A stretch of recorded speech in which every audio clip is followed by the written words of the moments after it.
everyone, welcome back. I'm Carrie and this is Keep It Simple DIY. This is week 2 for the $21 for a whole week's worth of food videos. If you've not checked out video 1, I will leave it linked up here. Go check it out before you watch this one because there are some leftovers that we end up with at the end of the video that we will be using some of this week. So before we get too into it, let me show you what leftovers we have from last week.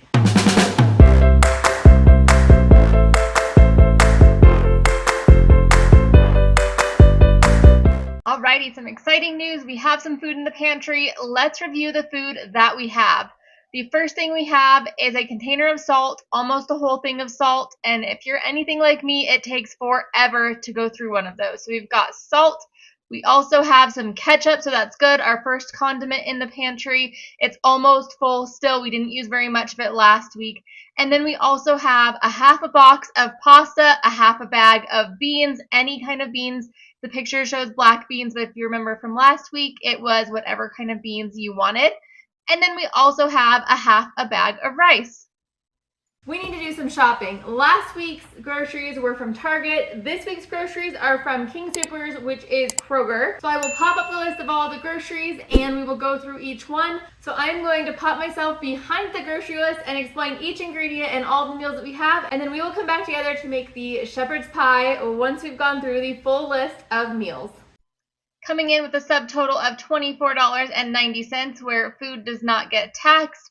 I'm going to walk you through the full list of groceries this week. There are quite a bit of groceries, which is fantastic. So we are able to get quite a few things. I recently switched my phone to dark mode, so sorry that the backgrounds of these are black, but we're going to go with it.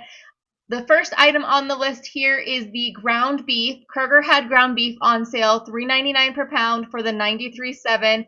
So we have 1 pound of that. We also have a 5-pound bag of russet potatoes, 1 can of beef broth, 1 can of tomato paste, and then let's get into the vegetables. So we have 1 bag of frozen mixed vegetables. We have 1 cucumber that's on sale, also 1 head of garlic, and 1 onion. Next up, we have bread that's on sale, ham that's on sale, and then some bologna. We're also going to add some flour into our grocery cart this week, as well as 2 bananas, 3 apples, which are on sale, and some vegetable oil sticks. Feel free to make any recipe that you would like, but some recipe ideas that I planned out for the week for breakfast are bananas and apples, mashed potato fritters, or toast with bologna. Maybe not with bologna, maybe just toast. You could also eat leftovers for lunch or a type of sandwich with a cucumber. For dinner, I'm thinking shepherd's pie, which is what we will be making shortly, and then also ground beef with noodles with just a really thin tomato paste sauce. We do have leftover sauce or tomato paste from the shepherd's pie, and so you can just thin that out to make the sauce for your noodles. And then you could also use some beef broth if you'd prefer. For snacks, there is fruit. Alrighty, I'm going to make this shepherd's pie. I have some ground beef here, I have some mixed vegetables. I'm leaving out the onion, but you can use the onion, we did buy it. I'm also using garlic powder instead of fresh garlic, but go ahead and use the fresh garlic because that's what we bought this week. And then I have some tomato paste, some salt, some broth. You guys have beef, I have pork. Yeah, this is pork. And then some flour. So I'm going to quickly just get this in here. Of course, you could do your onion and then your ground beef or vice versa, but my ground beef is already ready. I'm gonna get this turned on. This is one of the hacks that I love, is just cooking ground beef and like 5 pounds at a time and then freezing it in pound packages, and then it's ready for you for when you need it so you don't have to do all of the extra work.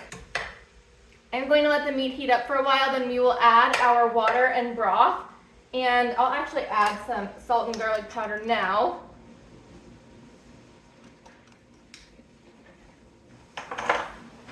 And then once it's heated up a little bit, we'll start making kind of a roux, but kind of not.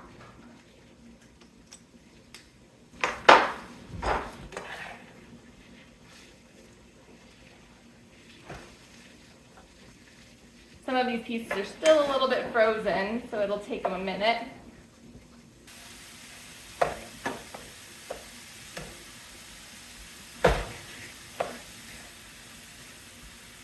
Alright, now this has been heated up a little bit, I'm going to add just a little bit of flour.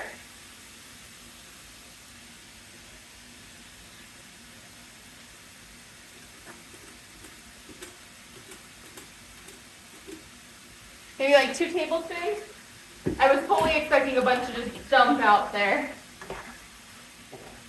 And I am going to mix this flour in and then cook it until I don't see the raw flour anymore, and then I will add the broth.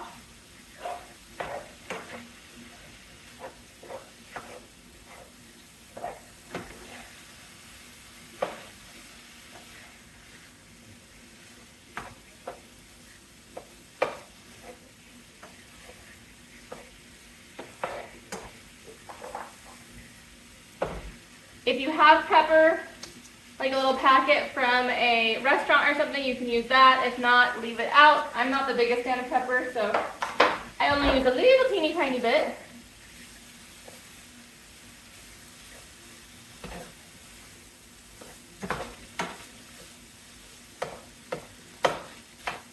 All right, let's add our broth. I'm going to add a little bit to start with.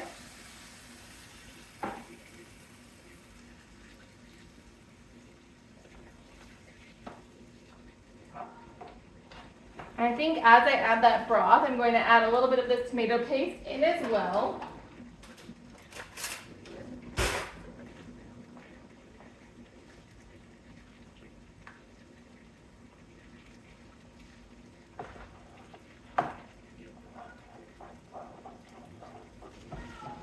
Hi, Milo.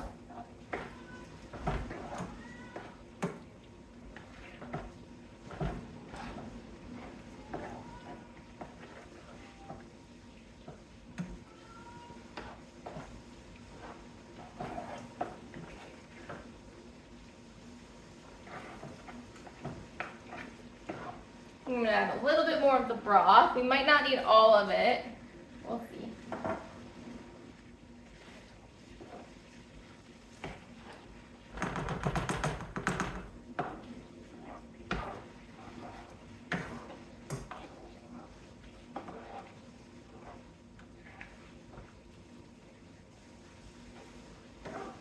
We'll let that cook for just a minute. Actually, I'm going to add in the mixed veggies. And now I'll let it cook for a minute and see if we need the rest of that broth or not.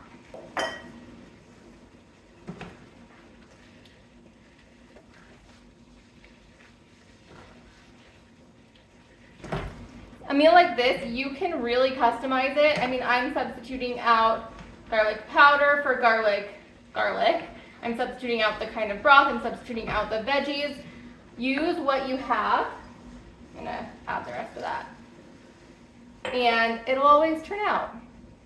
Cooking is so flexible. I'm going to cook this for quite a little bit of time just to get it bubbling, boiling, and then also now I want to cook out a little bit of the liquid. But as this liquid cooks over the beef, it'll give the beef a great flavor.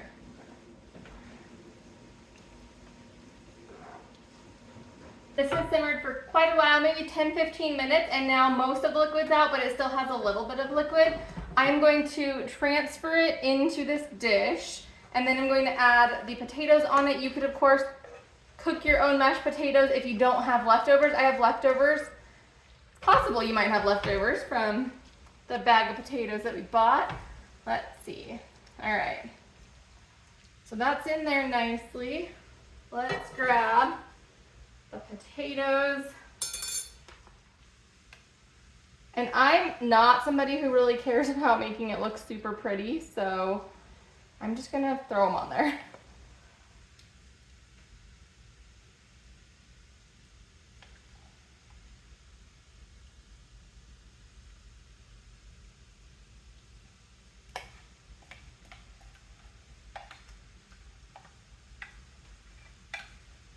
What I do want to do though is make sure that they're even. You could always pipe them on if you want them to look perfect.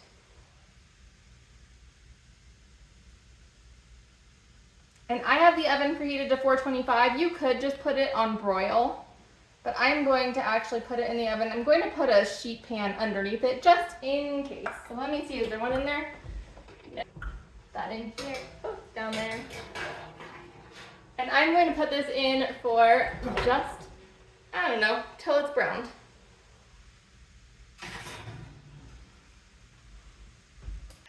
Now that we've made all of the food for the week, let's go through what we have left. We have almost a full container of salt, almost a full container of ketchup, and we still have half a bag of black beans and half a bag of rice. We also have an almost full bag of flour, 3.5 sticks of margarine, and 4 pounds of potatoes. I just pulled this out of the oven. I turned it on to broil and I put it on broil on high, and I almost forgot about it, which is interesting because I was literally standing right here next to it watching it. I just, started spacing. So there we go. I need to let this cool a little bit, and then this will be dinner. So there you have it. There's another week of meals for just $21. If you enjoyed this video, please give it a thumbs up. If you're new here and haven't yet, please subscribe. I'd love to see you. If you're interested in sticking around, there will be 2 more videos up on the end screen, and I'll see you next time. Bye-bye.